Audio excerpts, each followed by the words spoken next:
we can move on to our next speaker, who's going to be Tiffany Smith. Ms. Tiffany Smith is a current medical student, an MD student in particular, at Rutgers Medical School. She's a former Division I athlete, and she actually finished a master's degree before starting medical school. With that, Tiffany, if you'd like to share your screen. Yes, hi everyone. So I'm just going to share my presentation and then we can get started.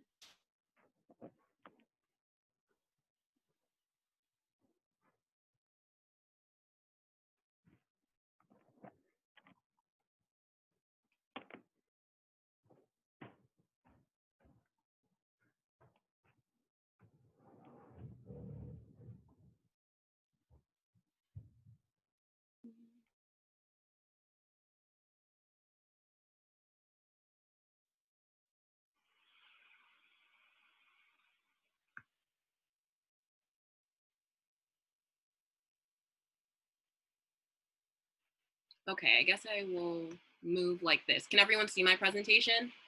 Thought it was going to come up on Google Slides, but it's here. Can everyone see it? Yeah. Yes. Okay. So, like Sam said, my name is Tiffany Smith. I'm a rising M2 at Rutgers Robert Wood Johnson Medical School. And today I'll be presenting on an investigation that was performed at the Australian Institute of Sport. And that is titled A 2-Year Prospective Study of Injury Epidemiology in Elite Australian Rugby Sevens. And they explored the incidence rates, severity, injury type, and subsequent injury in men and women.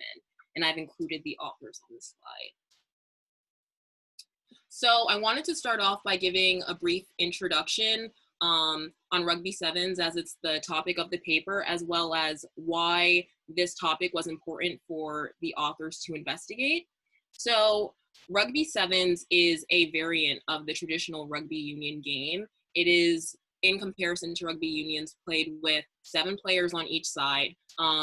Additionally, the playing time goes from 80 minutes in rugby union to about 7 or 2 7-minute halves for Rugby Sevens, but is still played on the same field size. So for all of those reasons, using the long history of public injury data on rugby union is not really sufficient to use for Rugby Sevens. And so the authors of this paper saw a need for research specific on Rugby Sevens injury.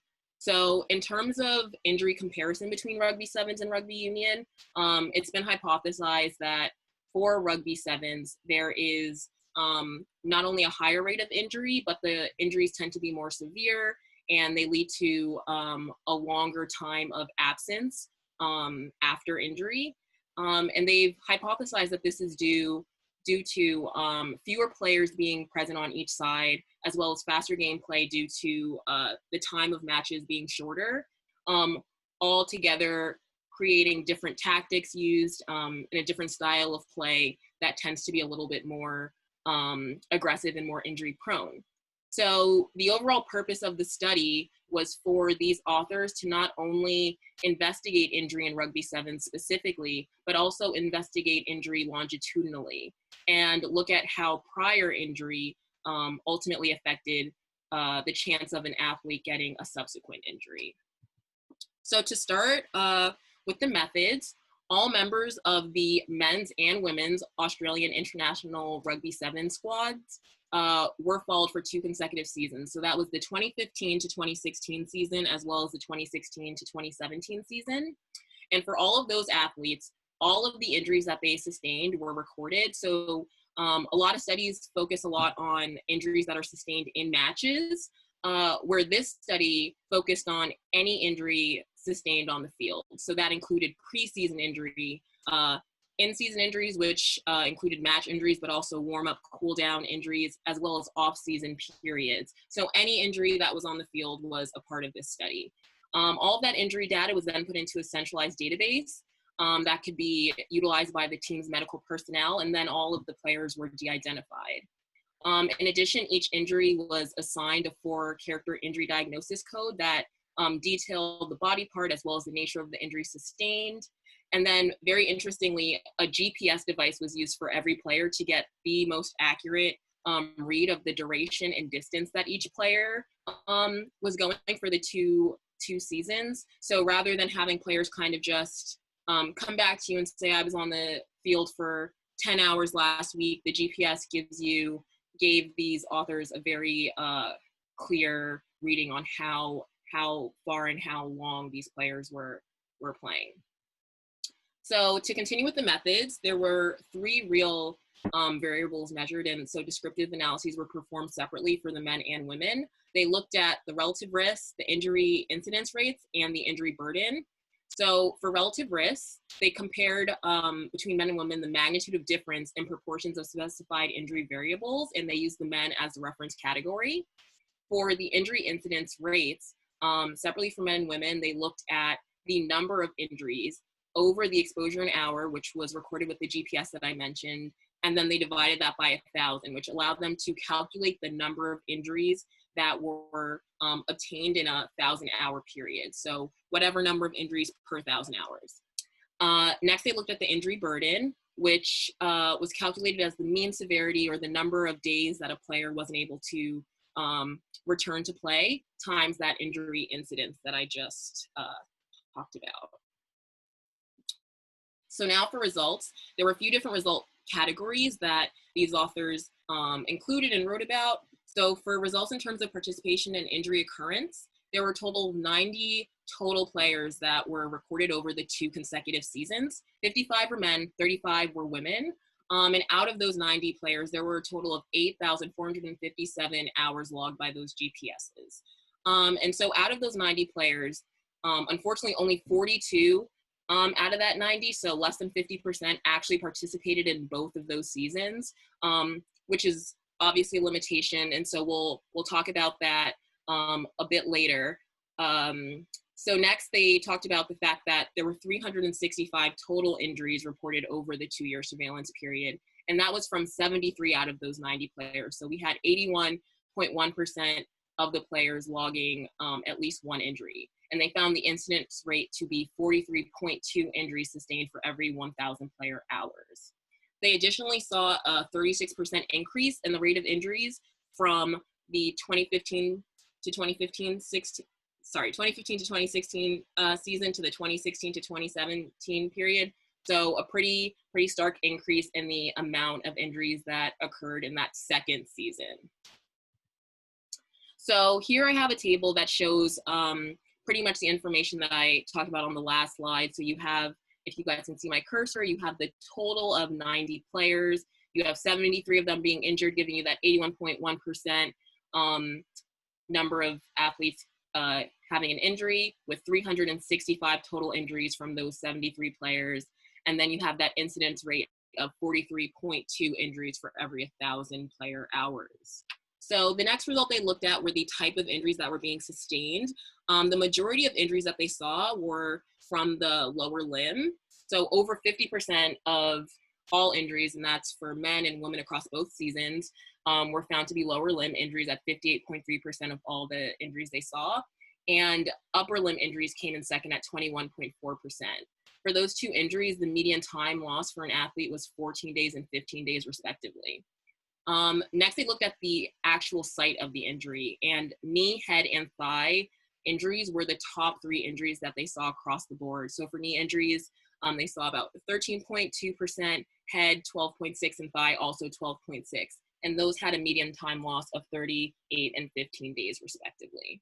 Lastly, they looked at the nature of the injury and found that over a quarter, so 25.2% of all of those injuries that they found out of all 365 were joint sprains, and coming in second were muscular nature injuries at 16.7%, and those had a median time loss of 23 and 11 days respectively. So again, I have a table that they included in their paper that outlines those specific variables I just mentioned. So for a specific region, we had lower limb coming in at number 1 for the most frequent injury, making up 213 of the 365 total injuries at 58.3%. For the upper limb, 78 out of those 365 injuries, so it came in at 21.4%. And then for site, we have knee, head, and thigh as the top 3 most injured sites with their corresponding percentages. And then lastly, we have the injury nature, which included joint sprain at number 1, and then muscle injury coming in second at 16.7%. So the next result that they compared was injury in men versus women. So they looked at 4 main variables: number of injuries sustained by sex, injury region comparison by sex, injury site by sex, and injury burden by sex. So to begin with, number of injuries sustained by sex, from the men's squad, 46 out of the total 55 men that were in the study had an injury, so a rate of 83.6%, and their total number of injuries was 213.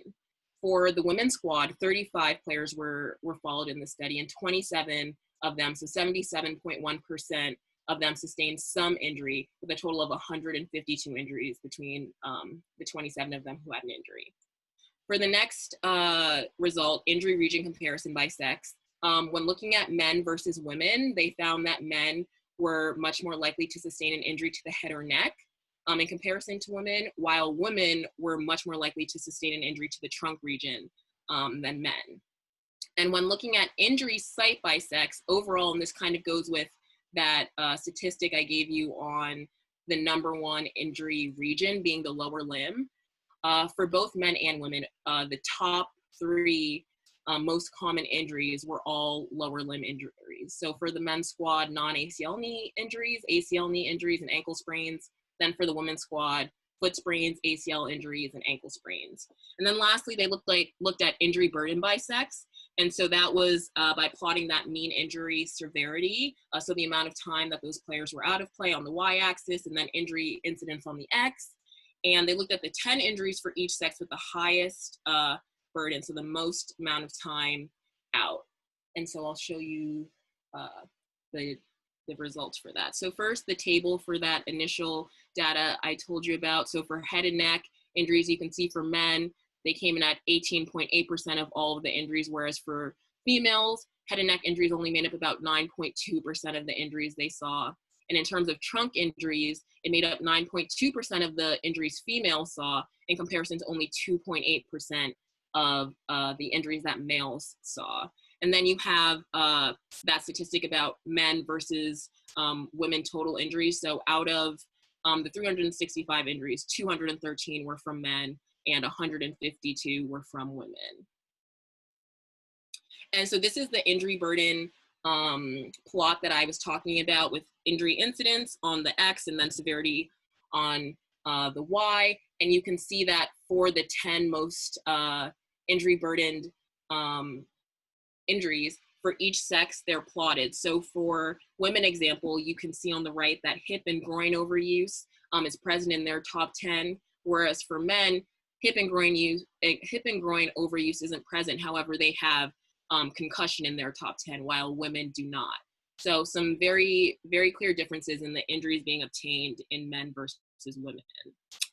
And then the last result they really focused on was subsequent injuries, and the real reason why they were interested in doing a longitudinal study. So over the 2-year period, 38 out of the 55 men and 24 of the women sustained at least 2 injuries. So these individuals had 2 injuries or more. And overall, the median number of injuries increased from 2 in the 2015 to 2016 season to 3 in the 2016 to 2017 season. And then of the 42 players that I mentioned participated in both seasons, out of the total 90 players that were in the study, 40 sustained at least 2 injuries. So a really high percentage of those players who were around for the entire longitudinal study actually saw at least 2 injuries at a rate of 95.2. And 5 of those 42 players actually sustained between 11 and 15 injuries over that 2-year period. So a large number of the injuries that were found in this study came from this group. And so this is the information on that subsequent injury data. You can see I've highlighted in the box 2 or more injuries. So I left out the 0 and 1 column so that you can see out of the 55 males and 35 females, what number of athletes were present in that number, to give you the percentages I mentioned in the previous slide as the number of athletes who had a subsequent injury. And then this is the data on the athletes, the 42 athletes that did participate in both seasons. So out of those 42 athletes that did participate in both seasons, those 40 athletes that were injured all had at one point a subsequent injury. So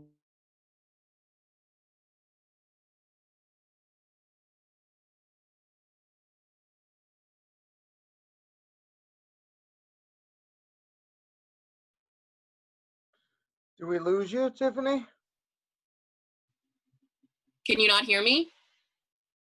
Hello? Yeah, Tiffany? Can you hear me? Yeah. We lost you for a minute. Yeah. Oh, okay. So am I still at the conclusion slide? Is that where you lost me? Hello? Yeah, yes, that's fine. Oh, okay, sorry. Okay, so in comparison to women, they found that men in the study had an increased risk of sustaining an injury.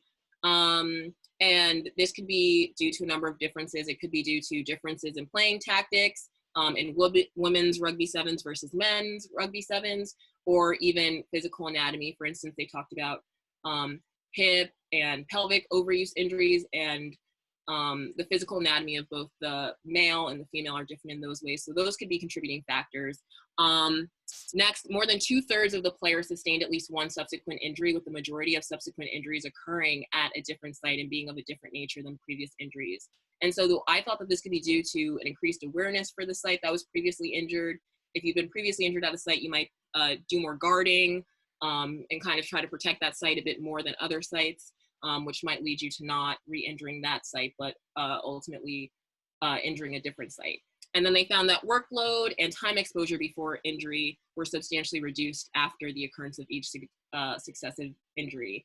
And so I thought that that could suggest that a player commonly becomes less tolerant to the required workloads and increasingly susceptible to subsequent injury after an accumulation of previous injuries.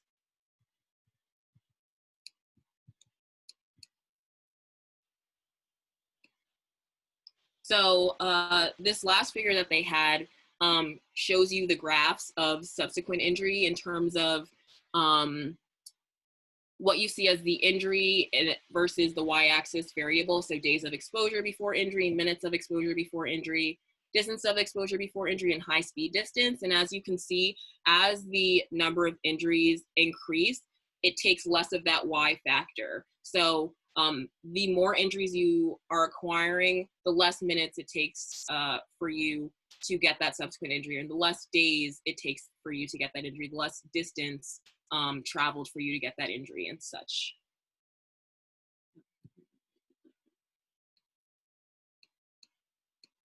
And so lastly, I want to talk about the limitations of the study. So similar to previous research in rugby sevens, exposure outcomes only accounted for time on the field, although they included time that wasn't just in matches, so preseason, off-season, warm-ups, and cool-downs and such. They didn't include anything about gym sessions, weight sessions, strength and conditioning. All of those locations are times when injury can occur, and they can all influence injury. So I thought that was a limitation that the study had, not capturing those potential injuries. Also, a number of the players within the squads did not compete in both seasons or did not complete the entirety of the specific season. So like I mentioned, 42 of the 90 players actually did complete both seasons, so less than 50%. So for a longitudinal study like this, having not all of your subjects or participants actually being around for that longitudinal time definitely influences your results and the impact. And then lastly, a large amount of the data being analyzed, there was a large amount of data analyzed in this paper. It was all great data, and the tables had a lot of information in them, but I thought it could have been better if this data was split over maybe 3 specific papers, maybe one focusing on the gender influence on rugby sevens, another one that talks specifically about subsequent injury, just so that the discussion points on each result that they found could be more thoroughly discussed. But overall, they were able to gather an incredible amount of data that I think will be very useful for a lot of research for the future. And I'm going. That is it.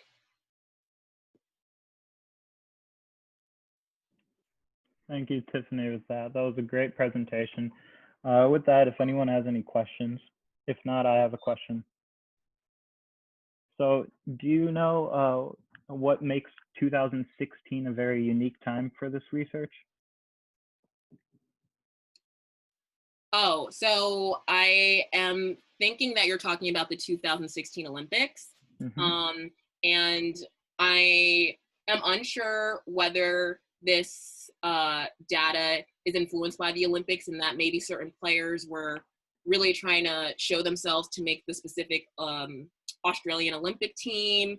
And that might have caused more injury, because you're really trying to put yourself out there.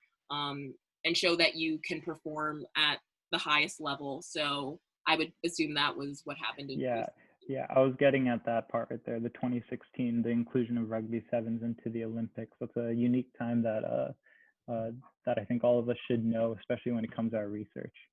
Besides that, well, thank you, Tiffany, for that first presentation. No problem. Thank you. Mm-hmm.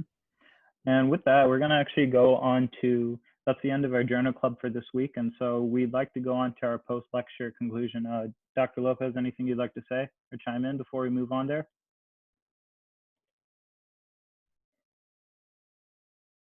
All right. So this document that I'm showing, the 7 deadly sins. Hold on. I was about to say something, but I was on mute. Okay. Yeah. So no, I wanted to thank Tiffany. It was a very good presentation. But I wanted to thank everyone for being on a journal club this week. Sean? Yeah. Thank you for everyone in the journal club. Our conference call has been hung up.